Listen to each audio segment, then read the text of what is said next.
I'm Renee Williams. And I'm Billy Thomas. And welcome to another edition of From the Woods Today. We have some really neat topics today, and both are really hot topics, to be quite honest with you. They really are. And it's exciting. We got a brand new guest that's going to be on the show today, Dr. Lance Vickers. Dr. Vickers is a new faculty member here in the Department of Forestry and Natural Resources, and he works in the silvicultural realm, but he's done a lot of research and work on white oak and white oak regeneration. And so we're going to have a nice presentation from Dr. Vickers here in just a little bit on that. Unfortunately, Dr. Vickers couldn't be with us. He's actually teaching a silvicultural class right now for our forestry undergraduate students. So he's in class as we speak. And then we also have back with us again one of our team members, Michael Ammerman. And Michael's going to be talking about some GIS techniques. I think he's going to be dropping in some some new things that we can do. And you'll see there's kind of a lot of similarities, I guess, and maybe some of the stuff that Michael's doing right now and what Lance has done in the past and how we can use some of those tools. So you'll see first, kind of some of the products of that, and then you'll see kind of how it's done a little bit with Michael Ammerman. And Michael's going to actually be live with us. We do have a short recorded presentation he put together, but he's going to be with us. If you all have questions for either of our presenters, please let us know. You can use the chat function if you're with us via Zoom. And if you're on YouTube, hit us up via email at forestry.extension@uky.edu, and we can respond that way. But Renee, I'm excited to be with you today and everybody. Like I said, a beautiful day out here in Lexington, Kentucky. Probably starting to do the rain dance soon, but other than a little bit, we're doing good. Yeah, definitely. Well, let's go ahead and get started on the white oak regeneration video. And if there are any questions, that we do have some people online who can help answer those. So let's go ahead and get that video going. Hello there. My name is Lance Vickers, and I'm an assistant professor of forest dynamics and management at the University of Kentucky. And I'm here today to talk about white oak across the eastern U.S. with a particular focus of what's going on in the understory of these forests, which I think is where the real story is. Before I go any further, I'd like to acknowledge some folks that have helped me in my thinking about white oak in this region. The first being Ben Knapp, who is an associate professor of silviculture at the University of Missouri, and John Locke, who is a professor of silviculture here at the University of Kentucky. White oak is an incredibly important resource to it. It spans a huge range, basically all of the eastern U.S. And this map here from the 1920s shows that there's a commercial range within that range. So the darker green band there is where the commercial range is. And here at the University of Kentucky, we're really in the heart of that commercial range of it. Again, white oak is so important to us. It's part of the oaks that the author William Bryant Logan said were really the frame of civilization, in an excellent book that he written that shows all about how oaks were critical. And in many cases, white oak was a critical part of advances in human civilization. White oak spans 100 million acres, and around 70% of those acres are mature. And with that raises some special challenges that we'll be talking more and more about here in a bit. There are around 4.4 billion white oak trees in the East, and that puts them ranked around 12th, or 2% of all trees in the East. There's around 17 billion white oak seedlings in the East, which sounds like a lot, but we'll learn here in a little bit that maybe that's not enough. And there's 130 million MBF of white oak salt timber out there. Now, what's an MBF? That's 1,000 board feet. So I just said there's 130 million thousand board feet. 130 million thousand. That sounds like a number that my daughters would use when describing how many loads of laundry they have to fold in a given week. But it's a real number, so we're going to use it here. That 130 million MBF of saw timber ranks third behind only loblolly pine and tulip tree for most standing volume of any species in the East. So white oak's incredibly important to us. And with that importance comes recognition that we want to try to conserve that resource. And there's growing concerns that the long-term sustainability of that resource is not assured. And that really comes from realizations from folks like John Locke and Jeff Stringer here at the University of Kentucky, looking at this age distribution there and seeing that most of the white oak we have are in mature stands that are 70, 80, 100 plus years. But if we look in the younger stands, first of all, we don't have as many younger forests on the landscape, and those younger forests that we do have don't have as much white oak in them as we would like to see. So while there's plenty of white oak on the landscape now, the concern really is for in the future, as those younger forests that don't have as much white oak in them become tomorrow's mature forests, we may be having a shortfall of what we're used to in terms of white oak. And that recognition has probably led to you seeing things come across your news feed about how things like bourbon barrels that we really depend on white oak to produce could be a concern. And that's really the whole concern for white oak is driven out of this recognition that we don't have enough young white oak on the landscape. But we have a lot of mature white oak on the landscape right now. In fact, we have a growing amount of white oak on the landscape in terms of mature stands. For the past 20 years or so, across the range of white oak, the standing timber volume has increased by nearly 30%. And that timber growth has consistently outpaced whatever we might remove from harvesting or trees that die. So in terms of volume out there right now, we really have no indications of any over harvesting or any shortages in the short term. We've got lots of big trees, and those big trees are growing. But along with that increased growth, big trees getting bigger, we've had some accompanying trends that have developed. One of those is that any volume we might gain from younger white oak trees moving into the canopy tends to be offset by trees dying. So whatever we might gain from new trees is automatically being offset by other trees dying. We're not building that resource from new trees entering the system. So the combination of those things, having trees growing but less recruitment, suggests and shows in the data here that if we look at the population growth, not timber growth, but the number of trees on the landscape, those trends are trending negative now. In other words, for every large white oak tree that dies, we have less than one small white oak growing into the canopy to take its place. And that's what this graph here shows. Over the past 15 to 20 years here, we take a look at the number of trees we've added through recruitment. That's that green bar, and that's trees that are growing into this 5-inch size class, which we typically consider as on their way to making it into the overstory. And this is on the percentage scale. So how many trees have we added in terms of percent of how many we had to start with? So if we had 100 trees and we're adding 1.4%, we're adding a little over one tree per acre per year in this system. And it's been 1.3, 1.4 in terms of recruitment rates for the past 20 years or so. If we compare that to the number of trees that we lose from harvesting and mortality, we see that our harvesting and our mortality rates combined are more than what we're adding. So that's how we can say that for every large white oak tree that dies, we have less than one small one ready to take its place. So if we were to be a little bit cute about it here, we'd say our white oak resource, that's the liquid we're trying to keep in the barrel. In this case, our barrel is leaking. Why might that be? And really, as I alluded to earlier, the understory is the story here.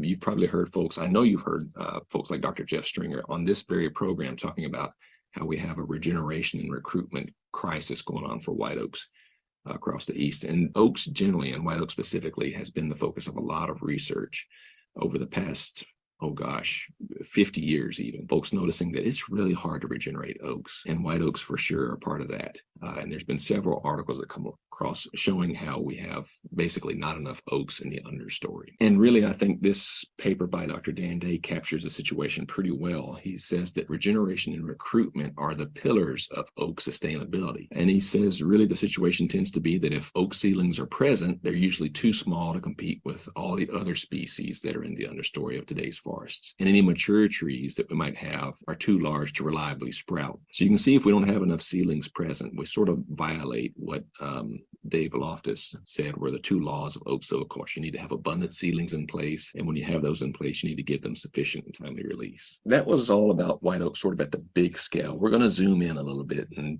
take a look at 3 case studies here. We're going to look at 3 prominent white oak regions in terms of where white oak tends to be a lot of the composition here. And we're going to take sort of an east to west transect. We're going to move from the Piedmont to the northern Cumberland Plateau and then wind up at the western end of the range in the Ozark Highlands. So if we look at the Piedmont, this really is an important region for white oak. It's 12.3 million acres, and white oak's present on 67% of them, believe it or not. In mature stands that have white oak present on them in this region, white oak tends to comprise around 12% of the canopy there, and tend to have around 300 seedlings present per acre in the understory. So white oak seedlings, that is 300 white oak seedlings per acre, which is about 10%.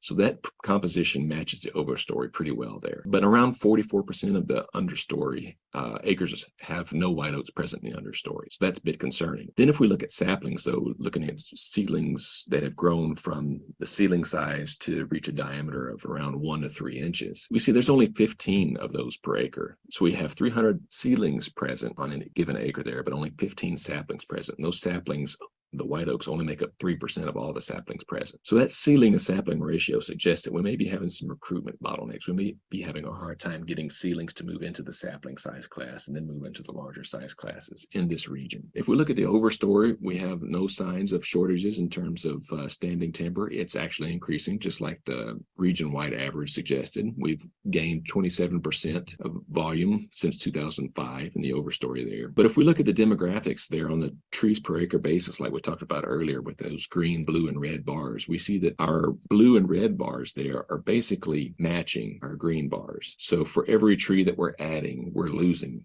around the same number of trees on a given acre on a given year in this region. We move a little further west to the northern Cumberland Plateau. There's around 6 million total forested acres there, and white oak's present on 73% of those acres. In this region, where we have mature stands with white oak present, white oak tends to make up around 16% of the canopy there, but our seedling population only makes up about 4%. So white oaks in the understory are only around 4% of all understory stems, but in the canopy it's 16%. And in fact, on around half of the acres, there's no white oak seedlings present at all. Saplings are even a little more depressing there.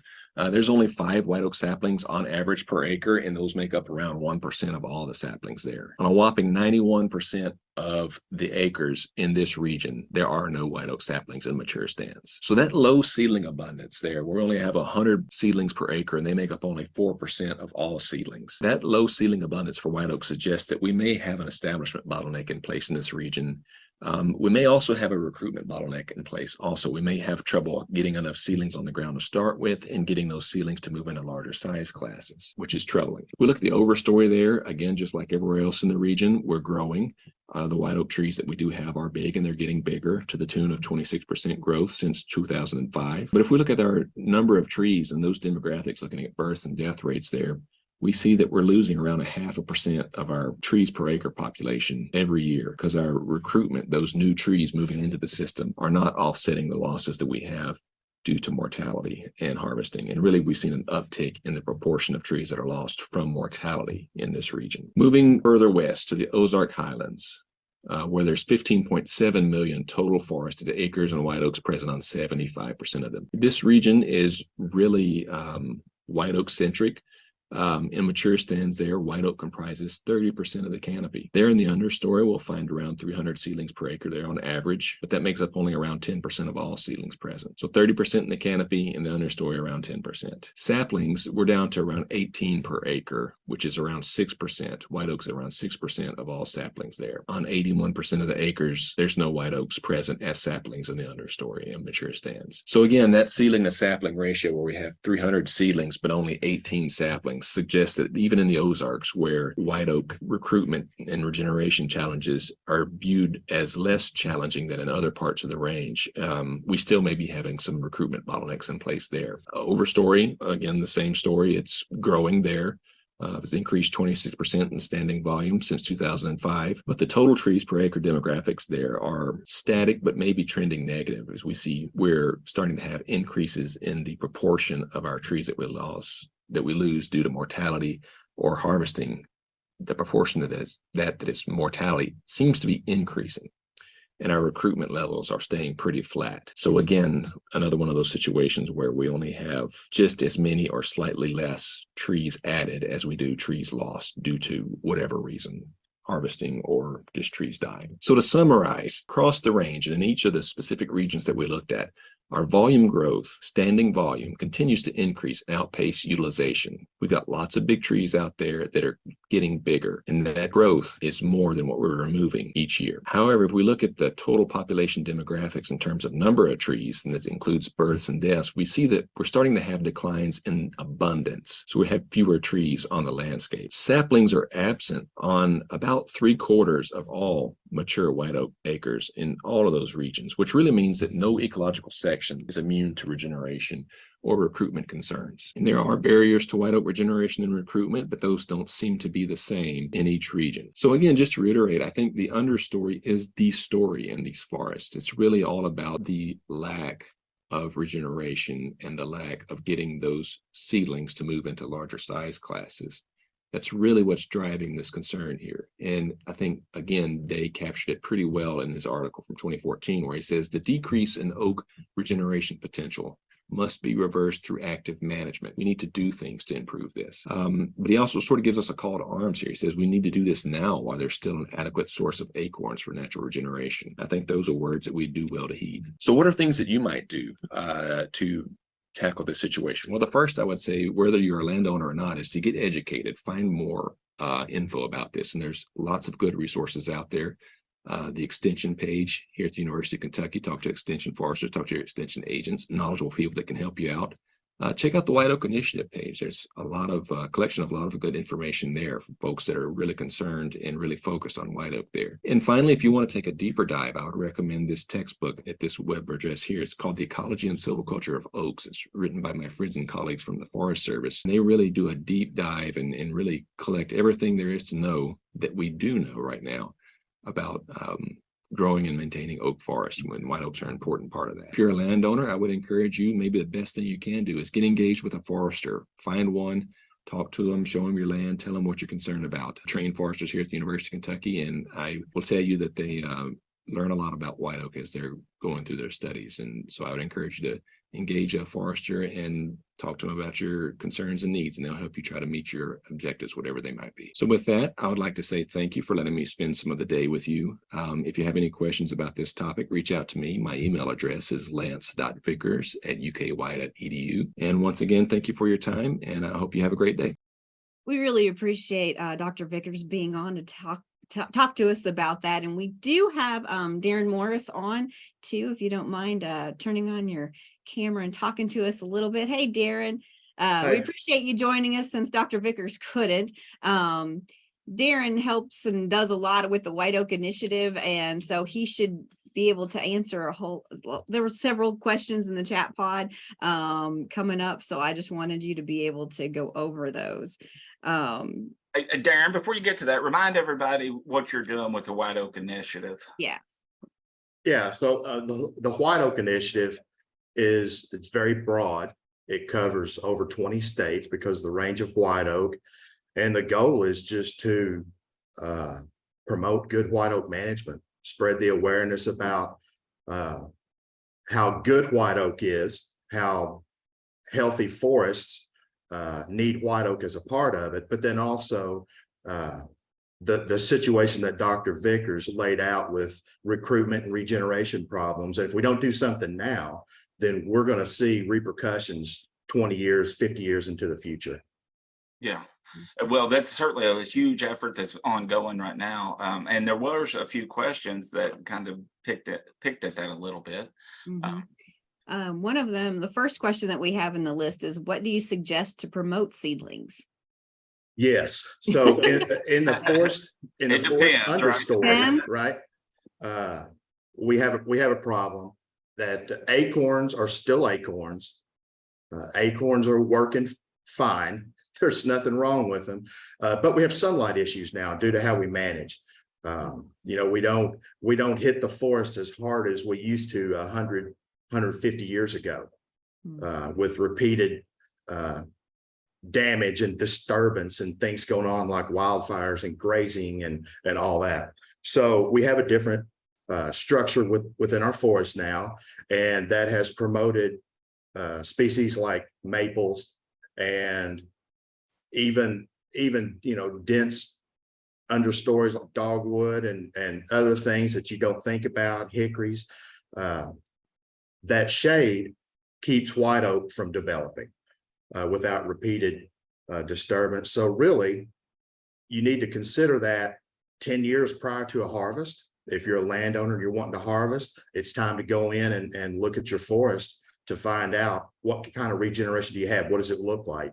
Is there anything there? If there's something there, you can work with it. You can do some management practices that benefit the white oaks and deter other trees from competing as well, out-competing the white oaks. So really, 10 years prior, definitely 3 to 5 years it takes to establish white oaks in the understory, get them there as seedlings. Oaks are sprouters.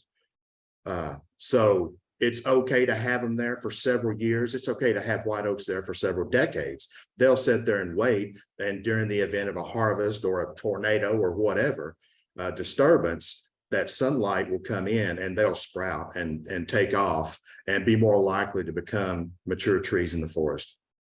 Somebody did ask you, how far back should competitors be cut from white oak?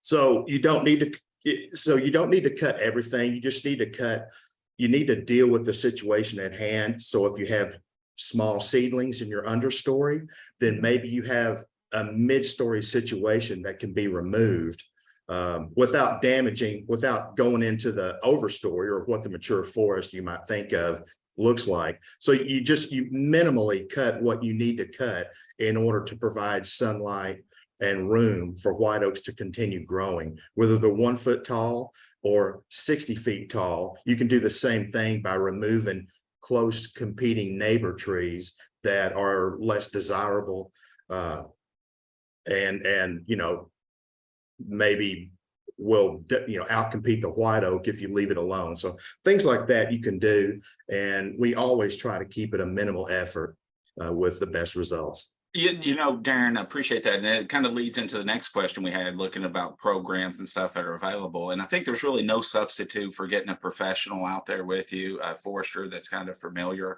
with white oak, how it grows and how it reproduces, and letting them kind of guide you a little bit. So working with a professional forester not only will give you that on the ground technical experience, but it also will set you up to participate in some of this cost share programs that are available. And in Kentucky, at least, we do have the NRCS offers an EQIP program, an environmental quality incentives program, through NRCS, which is the Natural Resources Conservation Service, a federal agency. And those programs are available to implement forest conservation practices. And often these practices will be very beneficial to white oak. So working with a professional forester can get them out there, they can develop a plan for your property, then they can help you kind of do practices on the ground and get you enrolled in programs that will help offset some of those costs. So, that's a good recommendation. I think all of our landowners should kind of take to heart. It's hard for landowners to know all the nuances and details of this, right? Because they've got other professions and they're doing other things. But lean on your foresters to try to let them help you kind of make those decisions and educate you on your ground and what you can do on your specific area. Mm-hmm. So our next question too, and I know that all properties are different. So this could just be her property, but that's what she's asking. Is she says on her property, the mature forest stand is nearly all oak, and it seems to pump out a lot of saplings into the field and its borders. And the best way to generate new oak stand for her was to expand the edges and reforest fields. Most of their neighbors aren't mowing their fields and not even managing them for grasslands, and wondered if that was a good approach or not. So I guess does that depend on the person's property? Yeah. So, and what she's talking about, at the edge of the forest, you get that angle sunlight where it's not complete sun, but it's also not complete shade.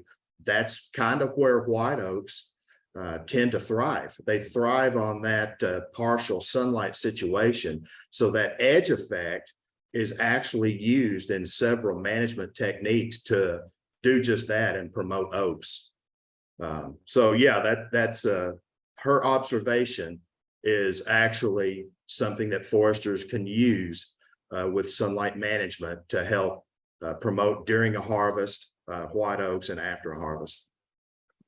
And one other person wanted to know if grazing in forest is good for oak regeneration. Okay, so disturbance maybe. It's disturbance. Yeah, it's got good and bad. You don't want cattle and hoofed animals stomping around in the forest because you get damage to crop trees. However, that same stomping around in the forest kills the competitor species, the thin bark trees, the maples that just aren't as tough to it as oaks are, because oaks are sprouters. So over time, it can benefit oak regeneration, but you can't maintain that. You've got to get the cows out of the woods. Yeah, because for they good want forest management. Yeah, they'll end up damaging the very trees that you're trying to promote and grow in the end. So 150 years ago, these disturbances happened to create a lot of oaks in the forest, but it may have taken 30 or 40 years as a process to do. We just don't have that time. We've got to get in, solve the problem in a couple of years, and establish the regeneration and let it go. So what has happened then that was done 100 to 150 years ago that's not done now? What's the problem? It's everything. Harsh treatment. We moved in tanneries and iron furnaces that cut every stick within a 20-mile radius, and then moved down the road 30 or 40 miles and did it again. That repeated harsh treatment over the years, poor farming practices, moved in, tried to farm in areas that you probably shouldn't have, tried it for 10 or 15 years, realized it wasn't working and got out, left behind a forest that was disturbed. So those types of practices that really aren't necessarily healthy anyway, but they did promote oaks. Now we can do it through good forest management. Sounds good. Well, oh, one more. Is climate change impacting oak regeneration? Since we are becoming wetter, and if so, how is UK planning for a wetter and hotter Kentucky? So Billy, Yep. so we're planning for everything. We are. Right. We're watching really the climate change situation in Kentucky looks like it may kind of benefit white oak. Mhm. You know, the situation that we have here may actually be better for white oak. That's not going to be true around the outskirts of the white oak range, as you can imagine. So, you know, we've got the White Oak Genetics Project, which has all kinds of parent white oak trees, clones of those trees that were growing all over the eastern United States to see how they do, how they react in different environments. We'll know that information much in 15 years to deal with it. As of right now, the best thing you can do is healthy forest management, promote a diversity of species, not just white oak, but other oaks and other species as well. You know, that's overall, that's just the best thing to allow the forest to overcome any kind of, you know, climate change situation. Yeah. And I'll add to that a little bit. One of the projects we do have ongoing in Kentucky is being led by Dr. Jacob Muller. Robinson Forest, that's the forest affiliated with our department that we manage and do research on. We have there an adaptive silviculture for climate change site. So this is a study site, and there's study sites spread out across the country, and Robinson Forest is the newest one of those. And there we've got a big team of a lot of different forest stakeholders, from private industry to government agencies to landowners to others who are engaged in the forest. And we're looking at a wide variety of different kind of management approaches and looking at testing some of these different approaches so that we can inform not only Kentucky, but the greater region on what might be viable solutions to deal with some of these expected changes. So there's a lot of ongoing work with that, and then that takes some time to develop. But I'm very excited and proud of Kentucky being in the lead and doing some of that work. So we may get Dr. Muller back on down the road to talk a little bit more as that project kind of unfolds a little more. So that is one way that we are directly trying to kind of help address that situation and help inform landowners and natural resource professionals on what they can do when they're trying to manage these forests in a changing climate. We had one more question come in before we go to our next speaker, and is it possible to take land no longer needed for pasturing cattle and transform it to white oak? If so, how? So that's a practice. CRP did it in the 70s and 80s to get some of those marginal crop production lands back into a forest situation. EQIP can help you now. EQIP is the NRCS cost share program, cost assistance program. Yes, that happens. That you know, it's one of those things you still need to work with a forester because you definitely don't want to just go plant all white oak. You know, it's always best to see what types of trees, what species that the soil type on your land will support, and then plant a variety, a mix of that. Okay. I had another one, Darren. You might have a little more expertise in this. I'm dealing in Western Kentucky. Any white oaks used in reclamation of some of those mine sites, maybe? Yes, because white oak is known to be drought tolerant. It's pretty tough. It's slow growing, right? But it sprouts. It's, you know, it's a good survivor. So yes, white oak is a component of mine reclamation planting in West Kentucky. Yeah, a lot of great questions. And, you know, and these big issues that we're dealing with here in Kentucky, and, you know, all of the organizations that are interested in our forests are really trying to confront these as well. So, you know, Darren, what you all are doing with the White Oak Initiative, bringing together all of the parties that are engaged in this is really impressive. And I think it gives us a better chance to try to address this situation than just us individually out there doing stuff. So thank you. And thanks to all those engaged with the White Oak Initiative for providing that leadership and that guidance so that we can get good conservation on the ground. Definitely. Absolutely. Thanks. Thanks, Darren. Yep, good stuff. All right. So keeping the kind of the interesting maps and stuff going, we've got Exactly. Michael Ammerman with us. Michael, if you want to turn your camera on, thank you for joining us. We greatly appreciate it. Hello, everyone. Hey. I'll say that that's some neat stuff there about white oak. That's, definitely an issue we're facing here in our forest of today. And, I actually just finished reading a really good book called The Nature of Oaks by Douglas W. Tallamy. And it's if you want to learn more about it, I would really suggest that. It's a great, just easy, enjoyable read for a quick, and it just talks about the whole United States of oaks if you're interested in that. It is a great read. But to get to what I'm going to talk about with GIS. So from the woods today, I'm here to talk a little bit about some GIS stuff we got going on. This is going to be kind of a little bit, there's going to be a lot of technical words in this video that I'm going to show that don't freak out if you don't exactly understand them. I can always answer your questions about them later. And then Renee has developed a playlist that for GIS, as you can go back and do all this. And but there's three kind of key concepts that I really want to talk about before I show the video. And the first one encapsulated in what's known as remote sensing. So remote sensing is essentially trying to describe geographical information, either through light detection or through electromagnetic radiation, etc., without physically being present. And a lot of this is usually done through satellites or aerial imagery, airplanes, things like that. So one of these cool things is actually known as LiDAR, which is light detection and range. Essentially what it is the very simple applied version of that is that essentially you're taking a laser, and that laser then is sent back to the point of the laser that with the sensor. And those computers, where they're so fast, they can detect that the light speed, that light going back, that's hitting that wall or hitting, some object, and then it's getting reflected back to the laser, and it's able to use that speed, that timing of when it receives that signal back to measure distance. It's the same way if you have like a laser tape measure that you hold it up and it tells you it's 12 feet, a wall's 12 feet, or the ceiling height's 12 feet. It's the same exact concept, except at a higher scale. It's done usually through aircrafts.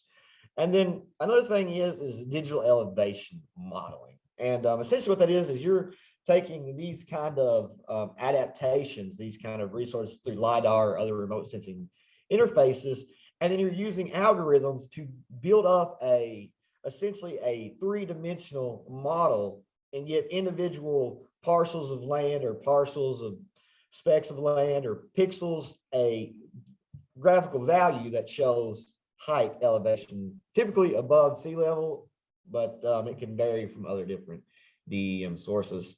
So Renee, if you can, would you go ahead and play that video for me? Everyone, sorry about not being able to do this in person or live. We're going to go ahead and get started, but appreciate you bearing with me on this as I do it just kind of as I have this GIS process recorded. And then at the end, I will talk about it more. So first thing, let's go ahead and jump into it. So the first thing we want to do is we want to go to the USGS website, and then we'll just do DEM.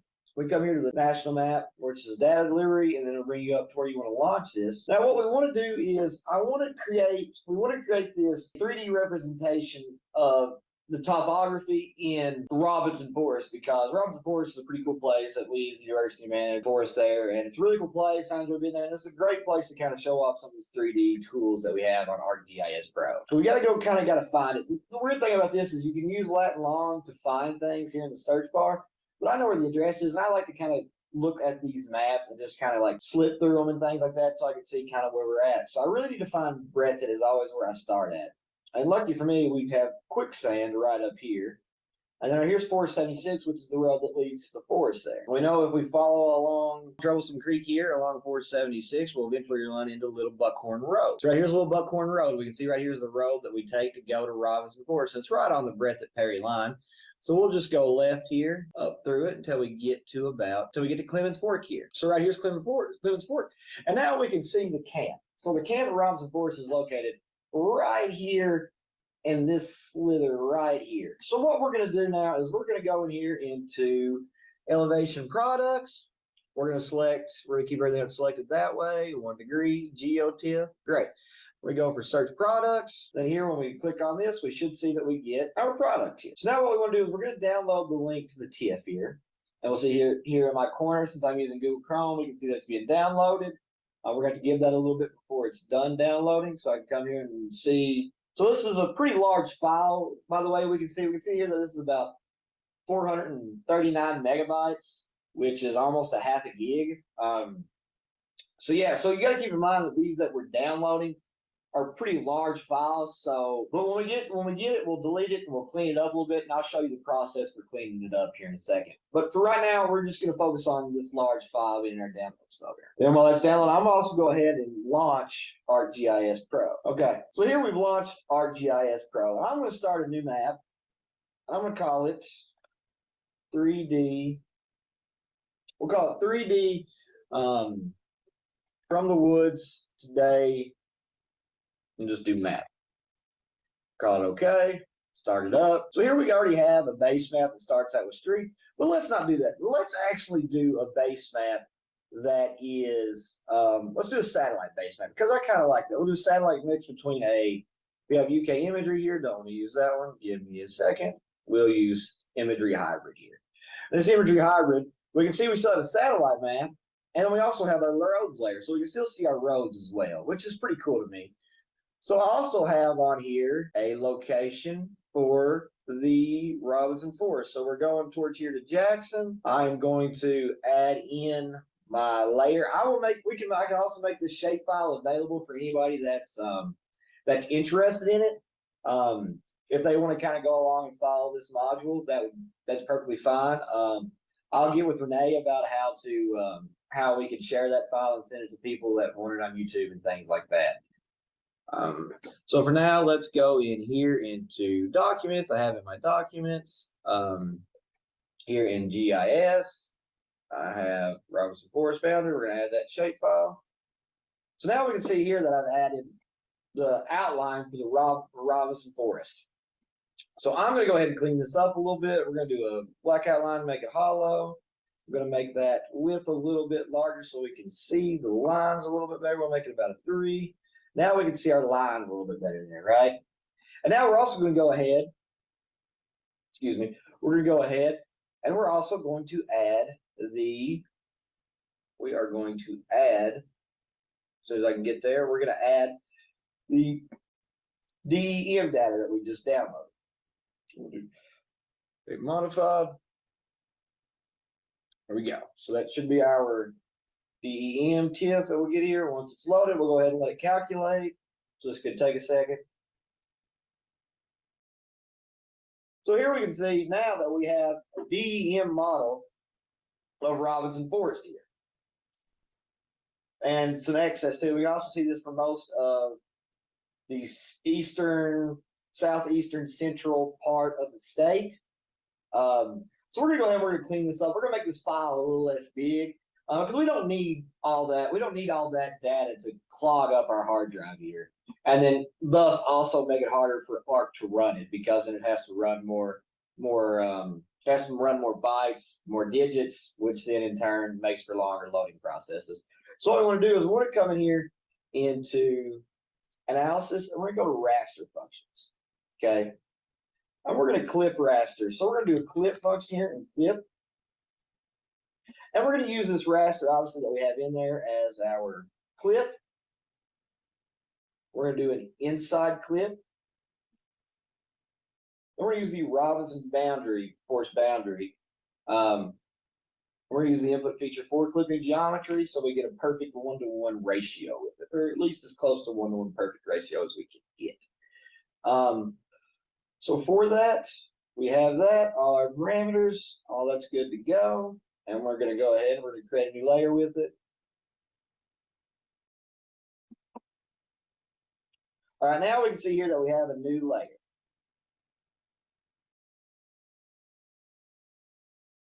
Oh, whoopsie. Well, it turns out that I did that as the wrong layer. I meant to do it as the outside, which was wrong on my part. So 1 second, let me do that. Let me fix that real quick. So this happens in GIS sometimes. It's easy to kind of accidentally make some mistakes when you're not really paying too close attention to it, or you're not kind of looking to what you're doing. So that was on me. But here, I'm going to leave that in this video. So you see that it is that GIS, you are going to kind of make some mistakes, and these things can happen. But it's all right. You just got to kind of learn how to fix them, right? So no big deal on that part. So I'm going to go ahead and get rid of some of this aerial imagery we have here for right now. So I'm going to go ahead and turn off that base layer we have. And I'm also going to turn off this hybrid layer as well. So now we have just a look at Robinson Forest here. Now what we're going to do is I'm going to go in here and I'm going to copy this. I'm going to go ahead back to our map tab. I'm going to paste it in here. We're going to paste another one in there. So the main thing we want to do now is we want to create a heel shape of this. So what I'm going to do is we're going to go to Analyze over here in our raster functions, and we're going to do heel shape. And we're going to make our Z factor 2 just to kind of give it a little bit more depth for it. You know, let's try to make sure I got the right ones. We're going to do clip USG. Yep, there we go. We're going to keep our azimuth in that degree, so that should hold it right. So now we have a heel shade effect, as you can see here. And we can kind of see that we have our ridges building here, but this isn't a super great look. So what we're going to do is we're going to actually move our clip up in front of this, which will go on top of it. Got to give it a second to load. My apologies. Okay, there you go. So now it's on top of it. But what we're going to do now is we're going to give this a different property effect. So we're going to go to the symbology here. We're going to change this color scheme to, I like the greens to reds, as it shows a better percentage of it. Got to give it a second to load. I apologize again. So now we have this value here. And what we want to do now is we want to kind of make this transparent so we can see the heel shape with it. So we're going to come in here into raster layer, and we see transparency here. I'm going to make this 50% usually a pretty good number to go with. So now we can see here that we have our contour elevations in here that allows us to see kind of our ridge lines a little better. You can see we almost now have a heel effect, right? So you can see your mountains or your ridges, whatever you want to call them. We can see kind of our river contours here, or I'm sorry, not a river, but our valley contours and some of the stream contours when you get in there and look into it. So yeah, we have this map now here made in Robinson Forest, but we want to see it in a three-dimensional light. But I'm also going to do one more quick little thing I'm going to show you. We're going to make contour lines on this to kind of show the various, the elevation change in steepness at a more visually appealing way. So we're going to come in here into our raster analysis. We're going to go to analysis. I'm going to go back to raster functions. And this time I'm going to type in contour. And then contours right here. So we'll add the DEM, is this one. And then we're going to make our contour intervals about 25, 100 for these. We don't get a huge, these are steep mountains, but they're not actually super tall. So we don't get a huge amount of elevation change that you would actually think in these mountainous parts of Eastern Kentucky. And we're going to go ahead and create this layer.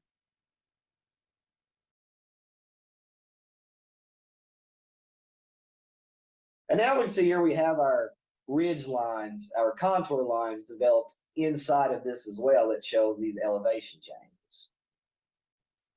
So you can kind of see here where we get more towards our ridge tops, obviously, and then we can see as we get to our valleys. So one thing that's pretty cool to do now is I'm going to go in here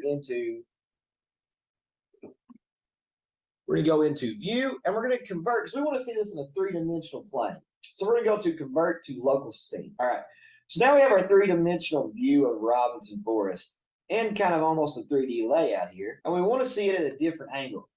So let's go ahead. Let's expand this, bring this up to a different angle.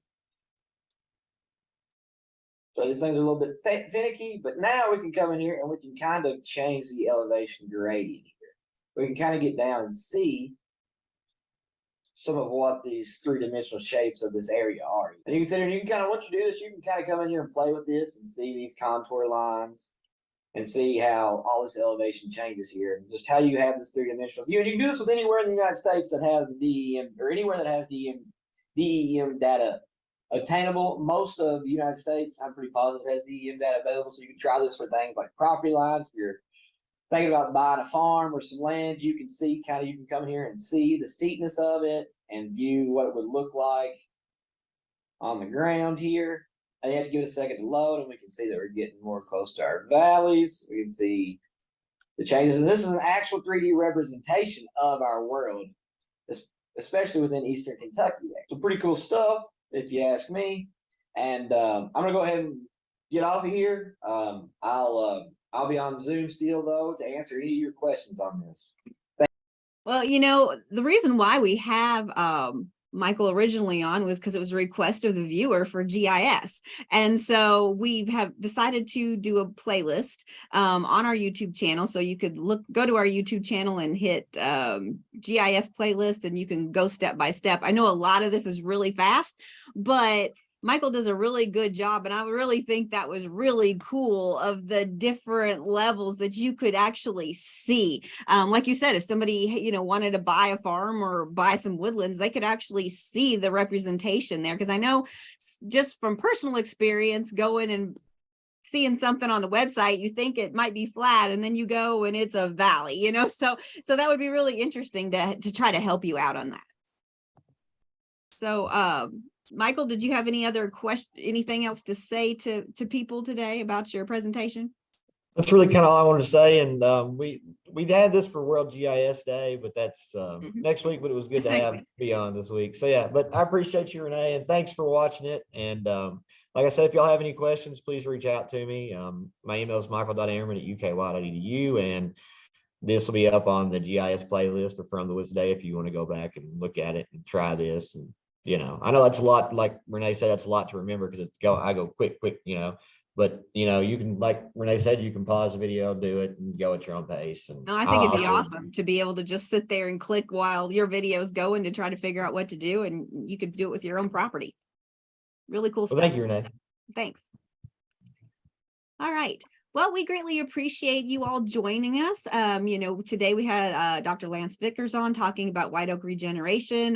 Thanks to Darren Morris also for answering some questions for him. And then also thank you to Michael Ammerman for doing our GIS presentation.